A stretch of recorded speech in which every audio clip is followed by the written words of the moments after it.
Welcome back. All right, 10 games tonight in the National Hockey League, which usually feels busy, but after those 15 and 14 game days, not too bad. Actually, not bad at all. So we're going to start things off talking about Buffalo and Montreal. It's Luukkonen versus Montembeault. Takes 19 seconds for Montreal to get on the board. It's Armia burying a rebound on the rush. Evans and Heineman with the assists. So, yep, 1-0 Montreal already. The Habs pressed for another. They had 4 shots in the first minute and a half. Habs pressed for another. Dvorak fires one wide on a rush. There was a post for Josh Anderson on a turnover. A post for Laine, which initially was called a goal. Just a little bit trigger happy with calling it a goal. We then get a power play for the Habs, and Laine scores on it. Suzuki and Slavkovsky with the assists at 6:26. At this point in the game, Buffalo still didn't have a shot. So, palm trees, reset. They've tried everything. So the Habs draw another power play. That leads to a shorthanded rush chance by Tuck that's saved. That's the first shot on net for Buffalo. That power play gets killed off. We get a power play for Buffalo. That's killed off as well. Matheson fires one high as the Habs press. Some line juggling by the Habs as Doc went to the room. He would return, though, to start the second period with Montreal up 2-0. So Kirby Doc did not miss much time. Kulik has a rush chance that's kicked aside. Sabres press at 2 minutes. At 3:43, Cousins wires one from the high slot. Peterka and Power with the assists. It's suddenly 2-1 for Montreal. Shots are 5-1 Sabres at 5.5 minutes. They're building some momentum. However, Slavkovsky scores from Caulfield and Savard at 5:54 to end that noise. Makes it 3-1 Montreal. The Habs then press for another. The Sabres press at 7 minutes. We get a power play for Montreal, and here's where it gets messy. It becomes a 5-on-3, and they score on it. It's Laine from Suzuki and Hudson at 9:45. It becomes a 5-on-3 again due to a delay game call. And on that 5-on-3, Laine scores again, this time from Caulfield and Hudson at 10:55. We then get 24 seconds of 4-on-4, which the crowd boos mercilessly because it's 5-1. They want more power play goals. Everything gets killed off there. The Habs press with a minute and a half left at 19:15. Josh Anderson gets one to make it 6-1. Dvorak and Gallagher with the assists. The Sabres press to respond, but it's 6-1 after 2. Third period shots are 2 apiece at 3 minutes. We get a power play for Buffalo. That leads to a 5-on-3. Montreal kills all of that off. Montreal presses at 8.5 minutes. Sabres press with 6.5 minutes left. With 3:26 left, Montreal gets a power play. That is killed off. But your final score is 6-1, so the no mercy magnet hits the board, and Montreal improves their record to 12-16-3. Buffalo 11-17-4. I guess they need another reset. 3 stars: Laine, Slavkovsky, and Anderson. Shots on net: 11-3 Montreal in the first, 10 apiece in the second, 8-6 Buffalo in the third. Final shots: 27-21 Montreal. Power plays: Buffalo 0-for-5, Montreal 3-for-6. A couple of 5-on-3s will do that. The hits: 26-7 for Buffalo. Luukkonen saves 15 out of 21. Reimer went in relief, saved all 6 shots there. Montembeault saves 20 out of 21. And yeah, if you're a Sabres fan, you're probably not watching this video anyways. It'd be masochism at this point, wouldn't it? All right, next up, Columbus and Tampa. So it's Greaves versus Vasilevsky. They had a nice ceremony before the game for Vasilevsky's 500 games. Gets a silver stick for that. There's a kick save on Gensel on a 2-on-1. The shots are 2-1 for Tampa 3 minutes in, and at 3:21, Glendening tips in a point shot to make it 1-0. The assist to Perbix and Lilleberg. Lilleberg then has a wrister that's held. Chernak fans on a 3-on-2 chance. We get a power play for Columbus. That's killed off. Shots are 6-2 for Tampa with 9 minutes left. Paul nearly scores, but the puck didn't cross the line. It hit the line, did not cross the line. It's 1-0 Tampa Bay after 1. Second period. At 1:28, Paul does score. He roofs one from the slot. That one was in. Makes it 2-0. Bolts press for another. We then get a power play for Columbus. That's killed off. Geekie is denied on a break out of the box. And then at 7:36, Gensel buries a rebound for a goal, which puts his goal streak up to 7 games. Nick Paul with the assist on that one. Tampa Bay presses for another. We end up getting a power play for Tampa. It's a 5-minute power play. Towards the end of it, at 14:18, Chafee on a wrister from the slot scores. Paul and Hagel with the assists, and then Columbus finishes killing off the major from there. Cirelli was not on the bench late in the second period. With 1:11 left, Columbus gets a power play, so that'd roll over into the third period with the score 4-0 for Tampa Bay. Tampa Bay does finish the kill there. Columbus goes back to the power play. That's killed off as well. Columbus presses after it ends. In fact, 7 minutes in, the shots are 9-0 for Columbus. And then at 7:23, Columbus gets on the board. It's Putia scoring from Corrali. And then at 8:05, Fantilli roofs one from the slot. Marchenko with the assist. And it's suddenly 4-2, and that crowd in Tampa gets kind of quiet. Bolts nearly respond. We get a press by Tampa with 8.5 minutes left, but we get a power play for Columbus, and they score on it. It's Sillinger from Voronkov and Marchenko at 14-11, and now Columbus is pressing to tie the game. They were down 4-0 going into the third. There's more pressure by Columbus. They end up pulling the goalie with 2:20 left. That proves to be a mistake. Point hits the empty net from Kucherov and Gensel at 17:51. Gets the crowd back into it. Takes some of the stress out of the game. Columbus pulls the goalie again. They are unsuccessful. The final score in this one's 5-3 for Tampa. They go to 17-10-2 at the win. With the loss, Columbus 12-15-5. Their fall continues. 3 stars in this one, Paul, Glendening, and Gensel. Shots on net, 10-5 Tampa in the first, 15-9 Tampa in the second, 17-7 Columbus in the third. Final shots are 32-31 for Tampa Bay. Power plays, Columbus 1 for 5, Tampa 1 for 2. The hits, 24-16 Columbus. Greaves saves 27 out of 31. Vasilevsky saves 28 out of 31. But yeah, Tampa Bay with a big win tonight. And for Columbus, it continues to go the other way. All right, LA and Pittsburgh. So it's Kemper versus Nedeljkovic. And 33 seconds in on their first shot, the Kings score. It's Kempe from Kopitar and Gavrikov. The Kings then press for another. We get a power play for LA. Pittsburgh kills that off. 1 shot on net. The Penguins then get a power play. Carlson's denied. There's back-to-back clears that end up finishing the kill on that power play. Penguins press at 8.5 minutes. The Kings block. The shots are 7-5 Pittsburgh halfway through the period. The Kings press with 8.5 minutes left. They end up getting their second power play. That was killed off as well by Pittsburgh. Penguins press with 3.5 minutes left. They're kept to the outside. Pickering has a net feed that's blocked. It's 1-0 LA after 1. Second period, Bunting has a net drive chance that's held. The Penguins draw a power play. That's killed off. Spence has a shot that's held as the Kings are pressuring. And then at 6:22, Malkin scores to make it a 1-1 tie. Bunting and Graves with the assists. So then the Kings press for a response. Shots are 5-4 Pittsburgh at 8 minutes. Gavrikov has a screenshot that's held. And then at 11:38, Turcotte scores to put LA back in the lead. He scores that one from Gavrikov and Spence. So Gavrikov with a couple of helpers in this one. Penguins look to respond. The Kings press with 3.5 minutes left, and it's 2-1 for LA after 2. Third period. Early press by the Kings. There's a near miss for Crosby on a turnover. The Penguins press at 4 minutes. The Kings press. They're kept to the outside. Shots are 6-3 LA, 5 minutes into the period. Graves has a blast that goes past a screen. That is held by Kemper. Teams exchange rushes. The Kings press with 7.5 minutes left, but at 14:25, Grzelcyk finally gets that first goal with Pittsburgh. He scores from Crosby and Raquel. We then get a power play for the Penguins. That becomes 1 minute and 4 seconds of 4-on-4. Everything's killed off there, and we're going to overtime. The Penguins controlled early in the overtime. Gavrikov misses one high on a break, and then a puck goes in off Raquel's leg. Counts. Carlson and Bunting with the assists at 1:44. Your final score in this one, 3-2 in overtime for Pittsburgh. They go to 14-14-5 with the win. With the overtime loss, LA 18-9-4 on the season. 3 stars are Raquel, Grzelcyk, and Turcotte. Shots on net, 10 apiece in the first, 12-10 Pittsburgh in the second, 11-8 LA in the third. Pittsburgh got the only shot of overtime. It's all they needed. Final shots, 31-31. Power plays, both teams go 0 for 3. The hits, 18-15 for Pittsburgh. Kemper saves 28 out of 31. Nedeljkovic saves 29 out of 31. So very close game, but it was one that the Pittsburgh Penguins needed, and they got it. All right, next up. Last one on this board is the Islanders and Carolina. So it's Sorokin versus Kochetkov in this one. Early press by the Islanders. Shots are 4-0 for the Canes at 2 minutes.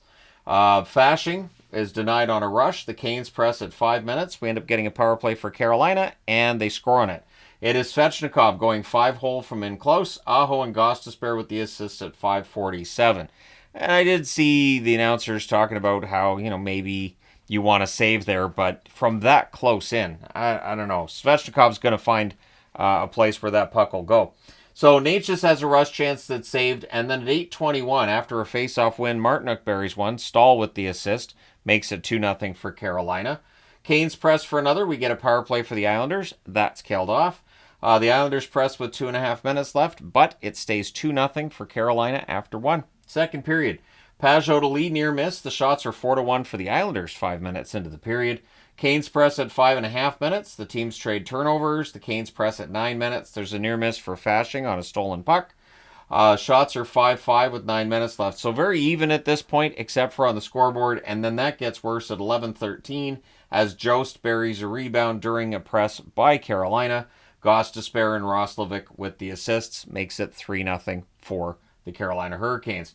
Then there's some good forechecking by Carolina. They're in total control. We get 2 minutes of 4-on-4. There's a near miss for Svechnikov on a steal. So they were causing some turnovers out there, a lot of havoc. The Islanders press in the final minute, but at 19:44, a 2-on-1 rush for Carolina cashes in. It's Aho from Robinson and Slavin, so that makes it 4-0 Carolina after 2. Third period, shots are 3-0 Canes at 3 minutes. There were no shots for the Islanders 6 minutes in, and they were talking a lot about how Patrick Waugh does not like it when his team doesn't show any fight back. And the Islanders really didn't tonight. There wasn't that fight back there. It is definitely something the Islanders need to work on. They're not the only team that's having that problem, but it's very notable that it's happening with the Islanders as well. Canes press at 7 minutes. They get some more pressure at 9.5 minutes. The Canes get a power play. That's killed off. The Islanders press with 7.5 minutes left. They did get some chances, but I thought it was a pretty easy win for Carolina, and it is the 9th career shutout for Kochetkov. Your final score is 4-0, so the Tony the Tiger Magnet's on the board. 20, 10, and 11 is the record for Carolina. The Islanders dropped to 12, 14, and 7. Ugly record for them. 3 stars are Kochetkov, Gostisbehere, and Aho. Shots on net, 13-11 Islanders in the first, 12-10 Carolina in the second. It actually ended up being 9-6 for the Islanders in the third. Final shots, 32-29 for the Islanders. Power plays, the Islanders 0 for 1, Carolina 1 for 2. The hits, 18-13 for the Islanders. Sorokin saves 19 out of 23. Hogberg comes in relief, saves all 6 shots. And Kochetkov saves all 32 for that 9th career shutout. Let's go ahead and change boards. Alrighty, so New Jersey and St. Louis. It's Markstrom versus Binnington. Haula has a wrister that's caught and held. The shots were 2-1 Devils, 4.5 minutes in. Good forechecking by New Jersey. They came into this game with a game plan, and they executed it pretty well early. Shen has a slot shot that's kicked aside. The Devils press with 8 minutes left, but they're kept to the outside. With 6.5 minutes left, the shots are 4 apiece. And then at 15-13, Palat roofs a one-timer to open the scoring. Hughes and Pesce with the assist. That's Luke Hughes with the assist there. It's 1-0 New Jersey. Devils press for another. Holloway's then denied on a fast break. The Devils press in the final minute. It's 1-0 in favor of the Devils after 1. Second period, early jump for the Devils. Broberg has a rush chance that's saved, or held actually.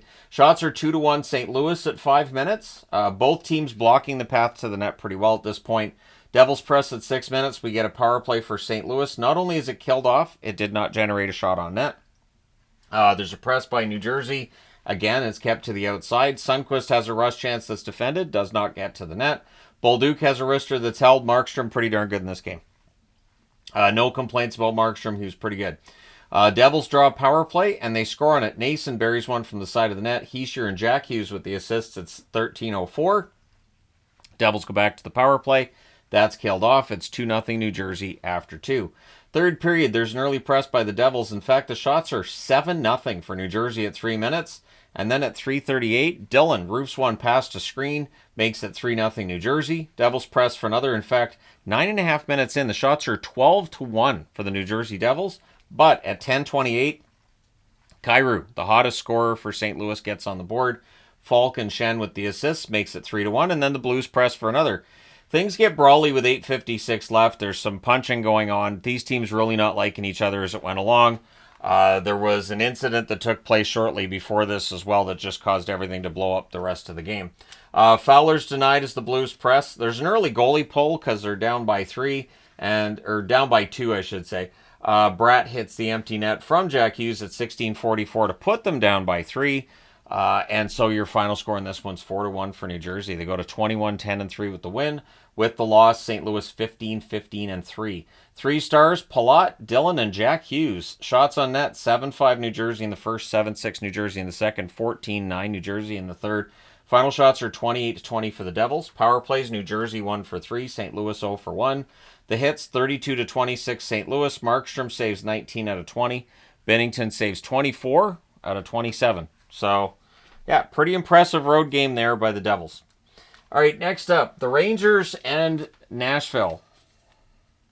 When is it long enough that I can do another video on the Rangers? I'm only half kidding. Like, this is bonkers. So it's Shesterkin versus Saros. There's an early press by the Rangers, back-to-back icings by the Preds. The Rangers press at 5 minutes. The shots are 5-1 New York at 9 minutes. And all I could think was, all right, so, the Rangers should win this game. Maybe some momentum can be gained here. And I know. Ranger fans watch this are like, foolish mortal. So, things are pushy as the Preds have a goal that's waved off because it was a hand pass, so they said no goal on that. Berard has a backhand shot that's held. And then at 13:37, Nashville gets on the board and this one counts. Marchessault roofs one from in close. Stamkos and Forsberg with the assists. The Rangers look to respond. Nashville presses with 5.5 minutes left. The Rangers have some pressure with 1.5 minutes left, but it's 1-0 Nashville after 1. Second period, we have a power play for New York. That's killed off. Shots are 3-2 for the Rangers at 5 minutes. There's a press by Nashville at 7.5 minutes. The Rangers press at 8.5 minutes. Kakko has a net drive chance. That's held. He was not the worst of the Rangers tonight. They have a fight between Cooley and Del Gaizo, and that was in the midst of everybody deciding they don't like each other. Shots are 9-5 Nashville at the half. We get a power play for New York. That's killed off. 4 minutes left. Nashville has some pressure. With 2:53 left, they end up drawing a power play. New York does kill that off. With 5 seconds left, Nashville goes back to the power play. So it stays 1-0 Nashville after 2, and we're going to the third with Nashville on the power play. Early in the third, O'Reilly has a chance that's blocked. The Rangers would finish killing off that power play. Lafreniere has a net drive that saved. Nashville presses at 3 minutes. The shots are 4 apiece at 5.5 minutes. Fox has a one-timer that saved. Stamkos has a near miss from in close. There's a press by Nashville at 8.5 minutes. A net feed to Jankowski. There's a near miss there. And then Wilsby gets his first NHL goal. Didn't he get a first NHL goal and it got taken back? Didn't that happen to Wilsby? I'm pretty sure it did. So Wilsby gets this one. It counts from Stamkos and Forsberg at 11:59. That makes it 2-0 for Nashville. That was roofed past a screen from the slot, too. It was a nice goal. Shots are 10-6 for Nashville with 6 minutes left. And, the Rangers pulled the goalie and tried, but Nashville wins this one 2-0. They go to 9-17-6 with the win. The Rangers continue the absolute, complete, and total fall-on-your-face nosedive. They're 15-15-1. They are trending so far below that playoff line. Your 3 stars are Wilsby, Saros, and Marchessault. They still have their own first-round pick, right? The Rangers? So, lottery? All right, shots on net, 9-8 Rangers in the first, 14-8 Nashville in the second, 10-8 Nashville in the third. They outshoot the Rangers 32-25 in this one. Power plays, both teams go 0 for 2. The hits, 35-27 Rangers. Shesterkin, 30 saves on 32 shots, and Saros saved all 25 for the shutout. And, with all the rumors and innuendo and everything going on about the Rangers right now, this is just going to get worse. If the rumors are true that there are guys in that locker room that just hate Chris Drury, this could just keep getting worse. All right, next up, last one on this board is Washington and Chicago. It's Thompson versus Soderblom. The Hawks press at 1.5 minutes, but it is Washington scoring first. Dubois buries one on a net drive at 4:16, so 1-0 Washington. Shots are 3-1 for the Caps at 5 minutes. The Hawks get some pressure 9 minutes in. We have a power play for Chicago. That's killed off. The Hawks press with 7 minutes left at 13:18. Mangiapane buries one on a rush. He goes around Brody and around Soderblom. It was a nice goal. Eller and Vrana with the assists. Shots are 5-3 for the Caps with 4.5 minutes left. The Caps press with 2.5 minutes left. The Hawks get some pressure in the final minute. It's 2-0 Washington after 1. Second period, shots are 2-1 for the Capitals at 3.5 minutes. The teams trade some turnovers. Nazar to Hall, there's a near miss there. Caps have a 3-on-2, that misfires.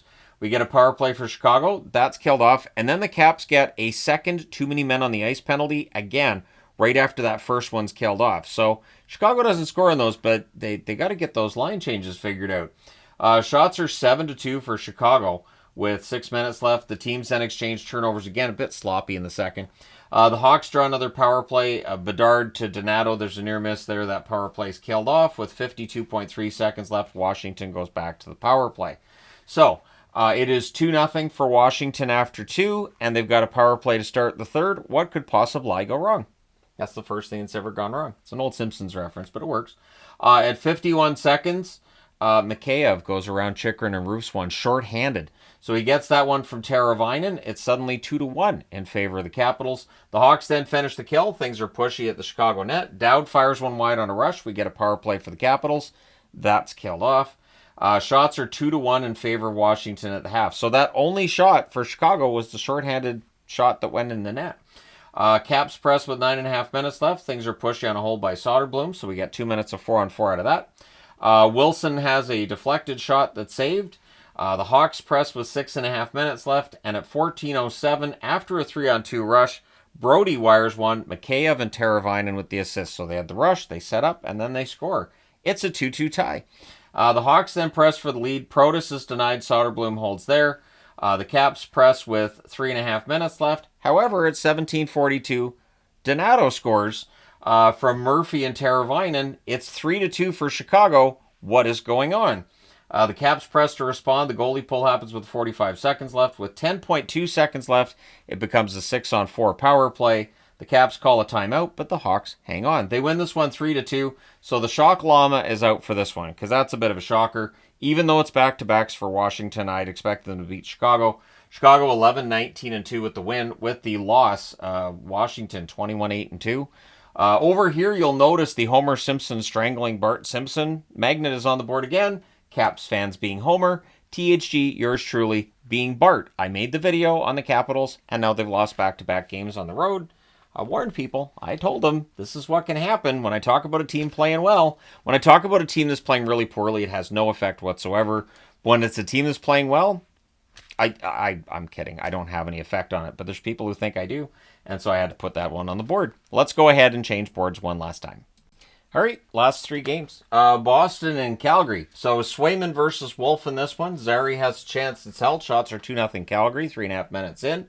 There's a press by the Flames at 5 minutes. Coronado has a rush chance. That's defended. There's a near miss for Zary from the left circle.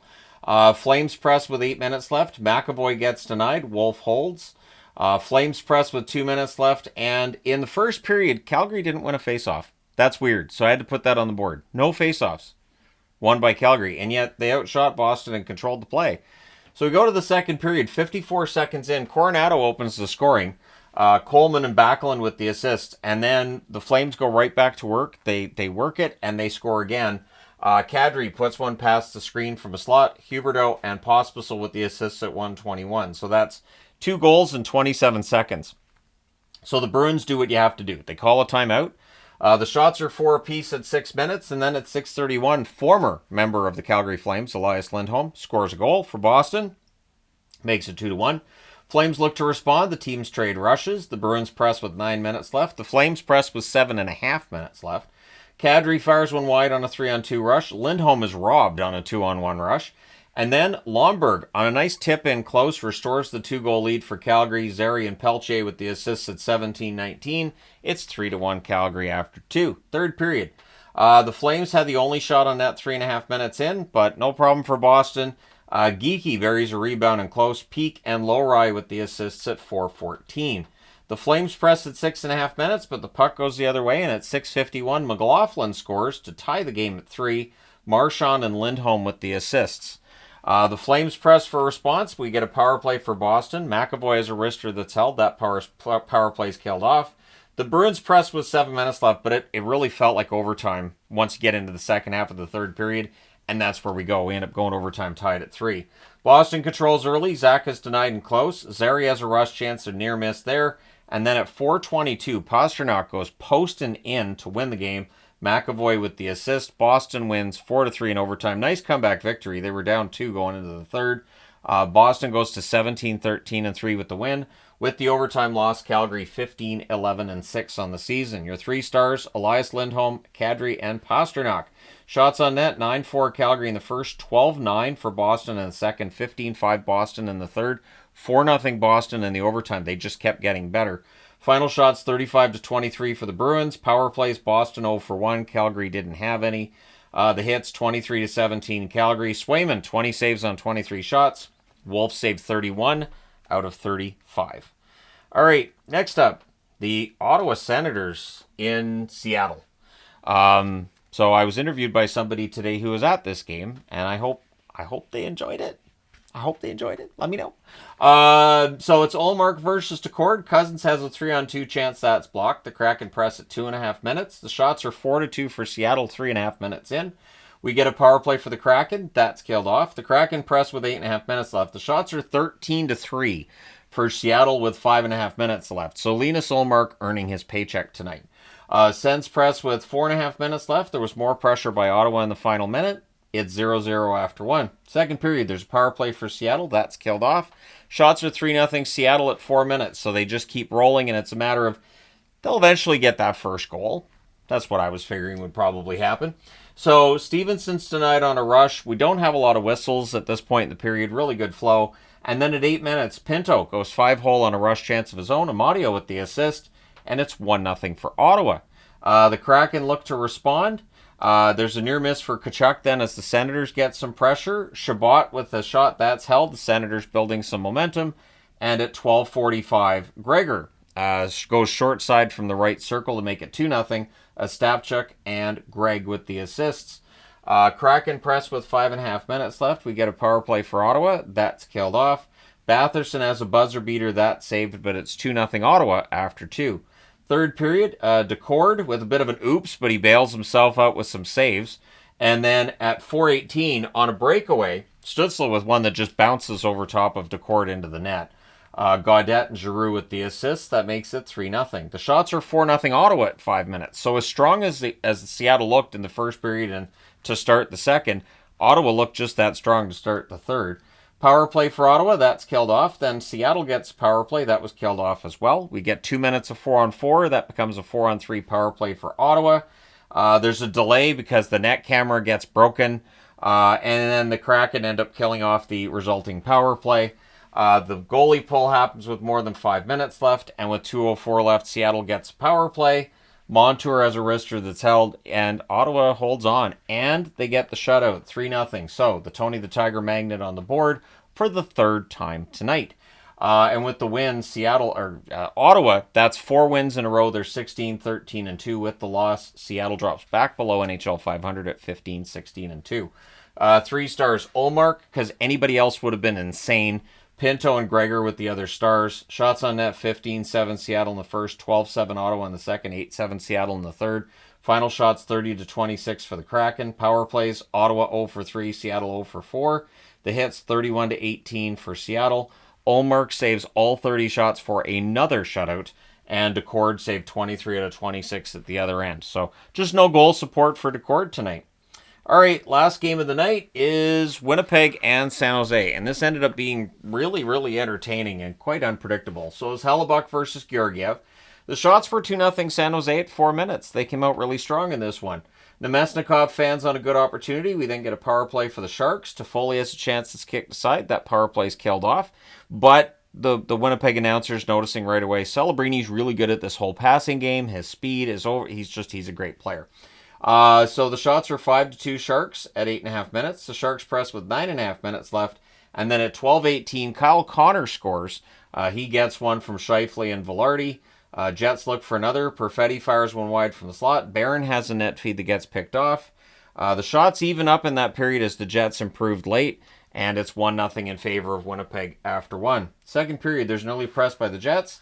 Liljegren has a rush chance that's saved. And then Toffoli is left all alone in front. You can't do that. He scores. Kovalenko and Celebrini with the assists at 1:51. Kovalenko with another helper in this game today. Sharks press at 5 minutes, but then we get a power play for the Jets, and they score on a nice tic-tac-toe play. Scheifele from Perfetti and Velarde at 7:28. Winnipeg has the lead back at 2-1. Jets press for another. Winnipeg presses again with 9 minutes left. With 3:54 left, the Sharks get a power play.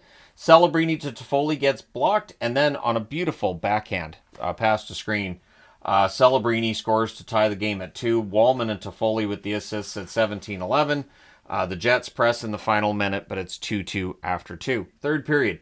Jets press at 2 minutes. The Sharks get some pressure at 2.5 minutes. Ruda has a slapper that's held. Niederreiter is denied as the Jets get some pressure. And then on a rush, Zetterlund gets the leading goal. So San Jose takes the lead for the first time in the game. Wallman with the assist at 4:44. And again, he buries that one on a rush. Jets press at 8.5 minutes. Things are pushy on a hold by Hellebuck. Soon after that, we get a power play for Winnipeg, and they score on it. It is Connor wiring one from the right circle. Velarde and Scheifele with the assists at 11:56. Sharks press to respond now that the score's tied at 3. We get a power play for San Jose with 6:20 left. That was killed off. It had some opportunities. Jets then press after they're done killing that off. Jets press with a minute and a half left, and eventually they get it. At 18:47, Lowry tips in a point shot. DeMello and Appleton with the assists. San Jose would pull the goalie to no avail. Winnipeg wins this one 4-3. So it's another late loss for San Jose where they don't even get it to overtime. That's got to be frustrating for both fans and players alike, and for the coaching staff, I would think. But Winnipeg goes to 23-9-1. They escape a bit of a scare here. And San Jose 11-18-5 on the season with this loss. 3 stars are Connor, Celebrini, and Scheifele. Shots on net 10-9 for San Jose in the first, 14-7 San Jose in the second, and then Winnipeg outshoots them 17-11 in the third. Final shots 35-33 for the Sharks. Power plays, Winnipeg 2 for 2, San Jose 1 for 3. The hits 18-17 for San Jose. Hellebuck saved 32 out of 35. Georgiev saved 29 out of 33. So there you go. You're all caught up on tonight's action.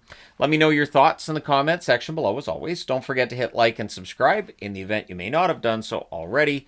Thank you guys so much for all your support as always. I will talk to you again soon.